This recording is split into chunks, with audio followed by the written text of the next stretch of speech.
되게 신기한 거예요. 이 부분인데 그럼 시간이 있다는 것은 영원히 있다는 거예요.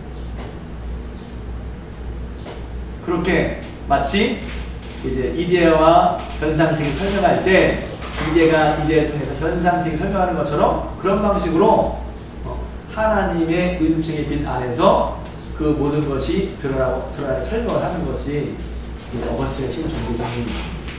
그러니까 이제 이게 그래서 이게 믿는 사람들이나 안 믿는 사람들 그런데 그게 와닿는 사람도 있죠. 그리고 오히려 믿고 난 다음에는 이 얘기가 어거스틴 얘기보다 아퀴나스 얘기보다 훨씬 더 설득되게 다가옵니다. 믿고 난 다음에. 그럼 그런 경우 없어요? 하나님 모르다가 믿고 나면 다 하나님에서 다 오르네. 세상에 얘기했던 거 저건 아무것도 아니네. 그런 느낌인 거죠. 그래서 기독교적 자기 이해가 중요하고 존재의 심화가 중요하고 그 하나님의 신존의 자기의 신앙 고백 안으로 끌어들이는 거예요. 우리는 신존증명이라고 그러면 이러이러니 하나님이 있다 이렇게 해야 되잖아요. 근데 하나님 계신 거 어떻게 증명할 수가 있어요? 근데 이제 그때 나름대로 그 당시에는 통한 게 뭐냐면 아까 목사님 말씀하신 것처럼 터툴리안도 하나님은 완전하시다. 심리가 완전하다. 완전하려면 육체를 가지고 있어야 된다. 혹은 물질을 가지고 있어야 된다. 그래서 그러니까 하나님의 완전성을 육체로 있음으로 증명을 했던 것이 아까 말한 그 영지주의적이라든가 기독론 시기가 있었단 말이에요. 도키시즘이라든가. 그래서 하나님의 존재를 증명하려고 할 때, 저 터툴리아 어릴 때 터툴리아 소리 들을 때 우리 목사님이 있어요. 하나님 계시다. 어디 계시냐? 태양 뒤에 계신다. 태양을 못 보는 놈들이 무슨 태양을 본다고 그러냐? 죽어도 그 소리가 지금도 기억난단 말이야. 와, 맞다. 하나님 계신데 우리도 하나님 계시다. 그런데 그런 하나님을 우리가 볼 수 있는 육체나 물질의 개념으로 설명하려고 했단 말이죠. 그게 터툴리안이야. 그대로 얘기했어. 근데 그 다음 사람들은 어디서 볼 때 하나님 그런 분이 아닌데? 그러니까 항상 목사님 설명하시는 것처럼 한 증명이 모든 걸 다 말할 수 없잖아요. 나중에 이것도 이제 나중에 안셀무스 때문에 안셀무스도 비판받습니다. 개념적으로 설명을 하나님이 정말 계시다고 증거로 설명해야지 개념에서부터 나오는 거예요. 비판을 받긴 하지만 그러나 그 당시에 이게 이제 존재론적 증명, 본성론적 증명 여러 가지가 있어요. 나중에 데카스트에서 배울 텐데. 근데 이제 같은 당시 터툴리안에게는 하나님은 완전하신 분은 정신도 있지만 영도 있지만 물질적, 육체적 존재를 가지고 있는 게 완전. 그 하나님 계시다. 어딨냐? 성경에 이제 책에 안 나오지만 내가 들었어요. 목사 설교 들었어요. 태양 그 뒤에 계시다. 태양도 모르는 무슨 보려고 하는. 그래서 이제 그건 좀 다른 얘기지만 그래서 이것을 설명할 때 이제 터툴리안은 이제 유명한 얘기잖아요. 아덴과 에르렘이 무슨 상관이냐. 철학적인 어떤 그런 관계를 끊고 좀 편히 그런데 이제 철학적인 길을 설명하는 게 아니라 신앙 자체로 설명하려고 했던 거예요. 계시다. 이제 어거스틴은 가만한 것처럼 이제 존재의 심화 속에서 기독교적 자기 이해를 통해서 내가 죄인임을 이게 뭐냐면 어떻게 무슨 얘기지? 오늘 깨달은 거지. 은총의 빛이 비쳐서 자기가 죄인임을 깊게 느끼고 회개하는 가운데 어느 날 자기가 죄인인 걸 깨달아 하나님 은총의 빛이 비쳐서 어떻게 환히 보기 시작하는 거야. 쉽게 말하면 하나님 계시구나. 영혼이 있구나. 그걸 설명할 때 그냥 설명이 아니라 현수학을 가져와서 또 있다는 건 하나님 계신 거야. 어떻게 그 상황이 있어? 시간이 있다는 건 결국은 영혼이 있다는 거야. 영혼 얘기는 안 받아들이니까 어떻게 성경에 영혼이 있어. 어떻게 증명합니까? 플라톤 철학을 통해서 증명하는 거죠. 근데 하나님의 존재 자체는 그렇게 증명하는 게 아니라 먼저 깨달은 사람, 먼저 은총의 빛을 통해서 은총의 빛 가운. 그게 어떻게 벌어집니까? 플라톤 얘기 못해. 내가 자유를 가지고 있는데 윤리적 필요성을 나갈 때는 하나님이 가까워지고 물리적 필요성을 나갈 때는 나중에 나가죠. 그래서 회개를 통해 하나님이 가까워지고 존재의 심한 하다 보면 그게 하나님께 깨닫게 해주셔서 그게 기독교적 자기 이해가 되는 거고 존재의 심한에서 하나님의 존재 증명을 자기의 신앙 고백 안으로 끌어내는 거예요. 이게 되십니까? 네. 이게 되게 감사합니다. 이게 되게 어려운 얘기예요. 그러니까 이제 그냥 우리가 논리적으로 하다 보면 좀 그래. 근데 이제 그렇게 깨달은 다음에 설명은 논리적이죠. 플라톤 철학을 통해서. 그러면 그냥 있을 얘기가 법칙이 도덕도 없이 그냥 네 속에 있는 거야? 하나님께 주신 거야. 처음부터 주신 거야. 그게 하나님 계심을 증명해. 이런 식으로 증명하는 거죠. 근데 그것은 그래서 하나님이 계심을 이미 깨달은 상태에서 증명하기 때문에 God oriented라는 말을 쓰는 거예요. God oriented. 하나님이 계신 인정하면서부터 인정하고 받고 그걸 근거로 하나님 존재 증명하는 거죠. God oriented. 그러면 그래서 뭐예요? 반대로 being oriented라는 거죠. 그건 뭡니까? 눈에 아리스토텔레스처럼 내 눈에 있는 개체와 사물을 보면서 그 개체와 사물이 아까 말한 것처럼 아리스토텔레스라는 이제 가능과 가능태를 실제 통해서 했는데 이 가능태 부분에 형상의 부분을 더 구체적으로 설명해요. 그 형상이 자세히 읽어보시면 이 형상이 그러니까 형상 부분을 있는데 어떻게 어떤 일이 생겼으면 똑같은 일이 그냥 만들어진 게 아니라 일을 있게 하는 원인이 있게 일이 되게 한 그게 더 근거 아니냐는 거예요. 그런 적이 있는 거 아니에요. 그랬을 때 형상이 중요하다. 근데 형상이 뭐냐? 이제 형상은 결국은 이것이 있게 하는 근원적인 원인이 형상이 되는 거지. 그런 형상은 있으면 그 있음이 있었기 때문에 실제로 exist가 나타났다는 거지. 있음이 먼저예요? exist가 먼저예요? 있음. 에세가 먼저란 말이죠. 그래서 쉽게 말해 그래. 에세 한 다음에 에세를 통해서 exist가 되는 거지. exist가 먼저가 아니라는 거예요. 이것도 이해하십니까? 네. 형상과 진리의 설명이네. 그렇죠. 근데 이제 아리스토텔레스는 같이 있다고 봤잖아요. 같이 있는 건 맞아요. 근데 거기서 이제 형상의 부분에서 그치만 있음이 이제 그 모든 이걸 알아가는 거지. 그럼 목사님, 그 파르메니데스도 있음과 있는 것이 있잖아요. 네네. 그러면 가만히 읽다 보면은 이해는 잘못했는데 그 부분에서는 파르메니데스랑 좀 비슷한 것 같다. 그렇죠. 있음의 얘기를 끌고 온 거죠. 이제 먼저 이제 결국 있음의 세계가 있어야 있는 것이 나오는 거잖아요. 그러니까 맞아요. 에세 있음이 있어야 엑시스테라 실제로 있음이 드러나는 거야. 실제로 엑시스테를 하려면 에세가 있어야 드러나지. 에세가 먼저 우선적인 거죠. 근원적인 거죠. 그리고 에세가 규정적이 되는 거예요. 왜냐면 여기서 내가 밀가루를 맞아야 돼. 밀가루를 가지고 있어요. 내 속에 이거 떡 만들어야지. 떡이 나오는 거죠. 에세가 떡을 규정하는 거야. 만들었는데 이거 떡이나 돈가스 만들어야지. 그 돈가스가 되죠. 그러니까 에세가 규정하는 거예요. 규정이 나오는 거죠. 예. 규정적인 한정적인 차를 가지고 있다는 거예요. 왜? 그 원리가 에세가 X를 해결되는데 결국 에세가 이것을 지혜하는 거죠. 그렇네. 그렇죠. 그렇게 되게 되잖아. 내가 이거 만들고 싶다 그러면 규정 이렇게 내가 에세를 가지고 이렇게 하는 게 그게 형상을 볼 수 있지만 규정하는 부분에 따라서 나오는 거잖아. 그러니까 이제 이런 과정을 그냥 풀어준 것만 본 게 아니라 근데 목사님 얘기 설명 주게 되면 전체적으로 알게 해주니까 근데 그것만 보면 이 책이 이해가 안 돼.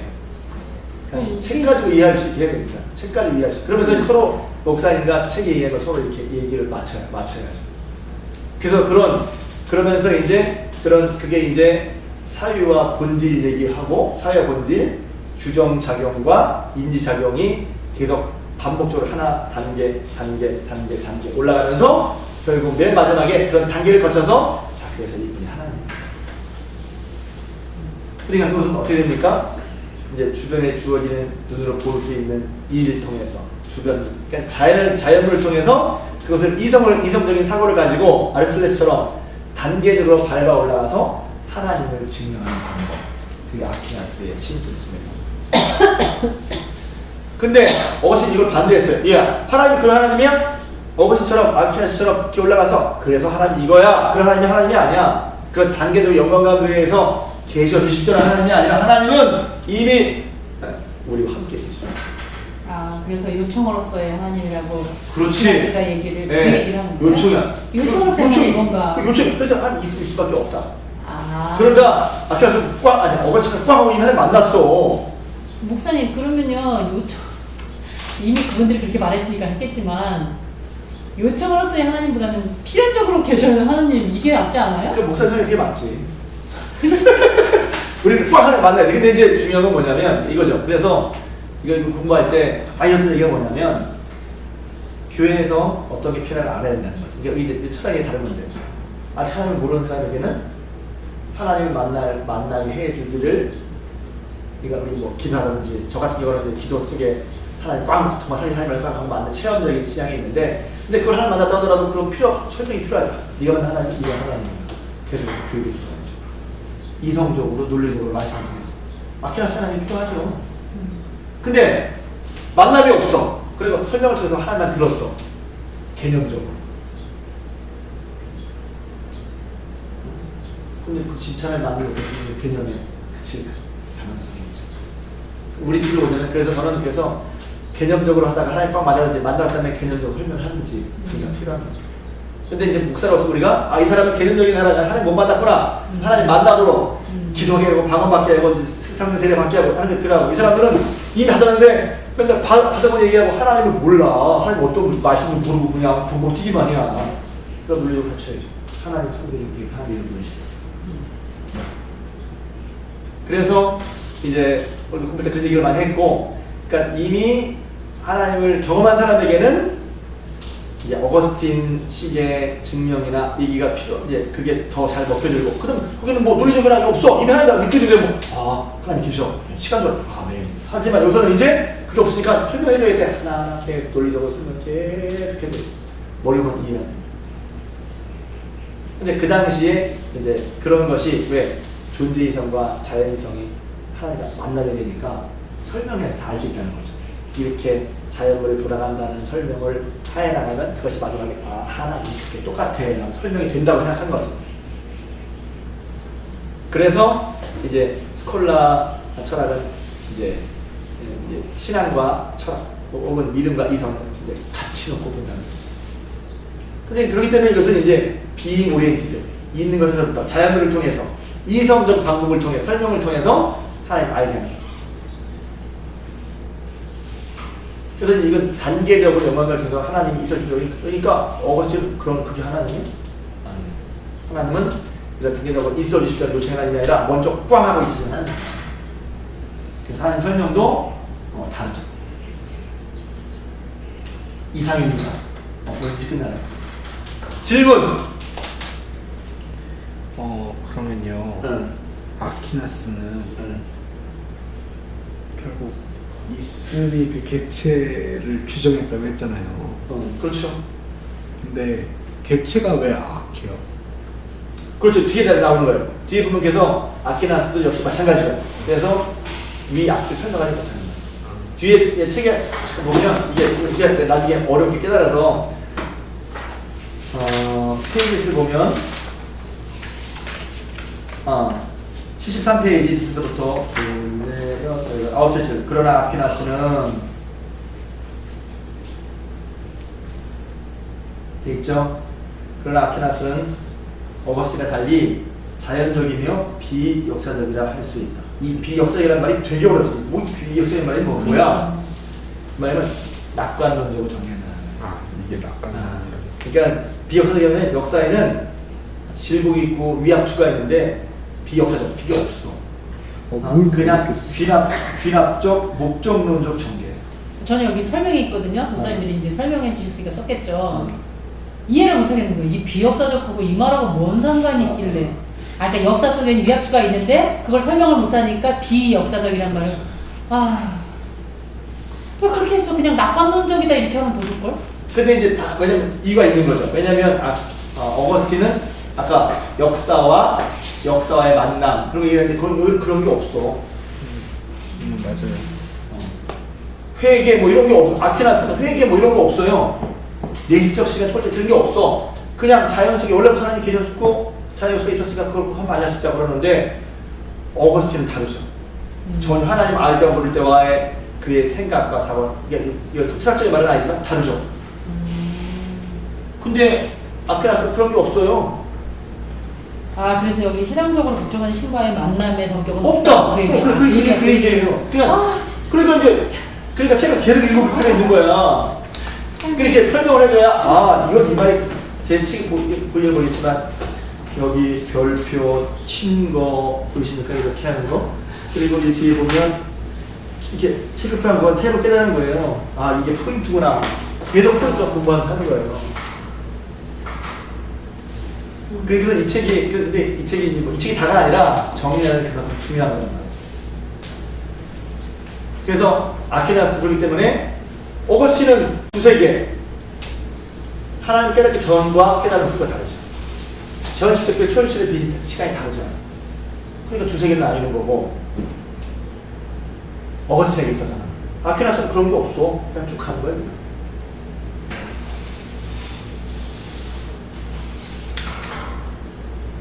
그러니까 이제 신존재 증명 안에서 그런 사람을 볼 수 있는 것이죠. 또 질문.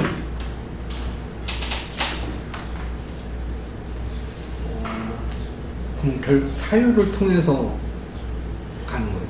사유, 그러니까 말이 많은데 사유가 아니라 이 책에서 설명하는 거죠. 사유라는 말이 뭐냐면 좀 애매한 거죠. 엉뚱하게. 그러니까 뭐냐면 개체가 있는데 개체가 이렇게 있게 된 걸 있음과 아까 말한 형상적으로 있음, 사유와 본질, 인지적인 인종을 계속 단계적으로 설명해 하는 거죠. 설명에 가서 매너는 하나님의 것이다. 그런 거라는 거예요. 그렇죠. 아퀴나스가 신의 존재를 증명하는 거예요. 그게 사유라고 본 게 맞는데 이제 안에서 사유작용 그런 게 나오니까 사유란 말을 쓰면 이게 같은 말이지만 의미가 다르잖아요. 그 사유적인 성격이 아니라 말하는 이거예요. 아퀴나스는 이성을 통해서 자연을 대상으로 자연을 이성적으로 설명하면서 하나님의 존재 증명을 하려고 했다. 이렇게 보는 게 맞죠. 그러니까 이 말 자체가 중요한 거예요. 그냥 설명했다 그러면 공 떨어지는 거예요. 그래서 서랍은께서 다 그럴 수는 없지만 설명을 풀이하게 하더라도 어떤 걸 규정할 딱 이렇게 해야 되는 철학적인 언어로 분명히 말할 필요가 있어요. 그래서 여기 제 얘기가 그게 아니라 여기 나와 있다는 거예요. 그 위에 24페이지 둘레 여섯 일곱째 줄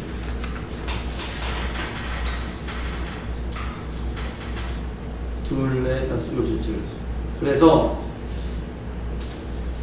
여섯 줄 읽읍시다. 읽으세요 김 여사님. 그러나 이와 반대로 아퀴나스에 있어서 있음과 사실적으로 있음 관계가 꾸준히 설명되고 규정작용과 인지에 대한 문제가 중요시되면서 신의 증명도 자연이 여러 단계를 거치는 간접적인 신의 증명이 된다. 결국 이미 창조된 것으로부터 미루어 자연이죠. 이게 자연을 통해서 창조된 것이 자연물이잖아요. 미루어 증명되는 신이 된다. 계속해서 신은 마치 손과 지팡이의 관계처럼 신과 인간의 관계를 설명한다. 네. 인과 론적인 관계이다. 그래서 이렇게 되다 보니 사물의 경험적인 질서로부터 신을 증명하는 것이 된다. 사물의 경험적인 질서로부터라는 게 바로 그거죠. 사물의 경험적인, 그러니까 자연물로부터 경험적인 질서를 보니까 이성을 통해 설명하면서 신을 증명하는 게 된다. 이렇게 얘기입니다.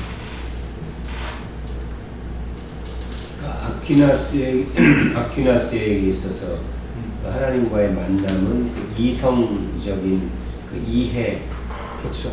만남을 보는 거네요. 이성적으로 이해를 통해서. 근데 그게 우리 생각하는 이성 이해를 했지만 실제로 그 캐톨릭에서 배운 사람들은 그걸 뭐 탐복한다고 해요. 와, 이렇게 하죠. 그 설명을 깨달음이네. 깨달음. 이쪽에 단지 그냥 머리 이해를 넘어서서 그냥. 근데 이제 깨달음도 맞는데 깨달음 부분이 분명히 있죠. 근데 이제 쉽게 말하면 아퀴나스 어거스틴이 하나님 만났다. 이게 깨달음이니까 우리가 말하는 하나님 체험했다. 이게 강하고 아퀴나스는 그것이 중요한 건 깨달음도 있지만 이성적인 설명이라는 게 더 포인트가 있는 거예요. 근데 가만히 보면요, 이게 땅 맞아 떨어지는 건지 잘 모르겠지만 생뚱맞은 얘기긴 한데 이게 대승불교, 수승불교 같은 그런. 맞아요. 비슷합니다. 네. 뭐 어느 대사가 뭐 소승은 딱 만나야 되고 갑자기 이거 하고 하고 대승은 계속 공부해야 되고 막 그렇게 하는. 그런 의견이 있죠. 그러니까 깨달음이 있는 건 맞아요. 그러니까 우리가 이론으로 설명을 하는 깨달음이 있죠. 근데 포인트는 깨달음이라기보다 이성적 설명의 포인트가 있는 거예요. 아퀴나스가 중요한 건 자연을 통해서 미루어서 이미 있는 자연 쪽에서 그것을 이론적으로 이성적으로 설명으로 말미암아 깨달음에 있게 하는 건 맞는데 포인트는 이제 이성적 논리적으로 단계를 거쳐서 있음과 사실적 있음의 관계. 아까 에세가 있기 때문에 규정을 해서 이렇게 있다고 그랬죠. 그러면서 계속 단계를 설명하면서 하나님의 존재를 증명을 하는 거죠. 근데 그동안 깨달음이 있겠지만 포인트, 방점은 깨달음이 아니라 아니 만남을 설명할 때. 그렇죠. 만남인데 만남은 오히려 아퀴나스가 아니 어거스틴이 더 강하죠. 그러니까 아퀴나스 쪽에서의 만남은 뭘로 설명이 되느냐. 그렇죠. 그러니까 이성적인 설명을 통해서. 네, 이성적인 맞습니다. 설명을. 그렇게 하지 맞습니다. 왜냐면 이게 철학은 정확히 말해야 되는데 이게 어디가라면 헷갈린단 말이에요. 만남이라고 해도 여기서 이제 구체적으로 보면 만남이라고 할 때 그 만남은 어거스틴에서 만남이 강조되지 아퀴나스의 만남은 근데 이제 그렇게 설명을 하면 헷갈린단 말이에요. 제가 그래서 더 자세히 말씀드리는 거예요. 그러면은 아퀴나스에게 있어서 그 만남이 어거스틴이 만남이라는 말들이 많이 나온다면은 이 아퀴나스는 읽어볼 때 계속 인지 뭐 이런 말들이 그렇죠. 많이 나오거든요. 설명을 통해서 이해해서 네, 네. 그러니까 그런 의미에서 그런 이해를 의미에서. 하는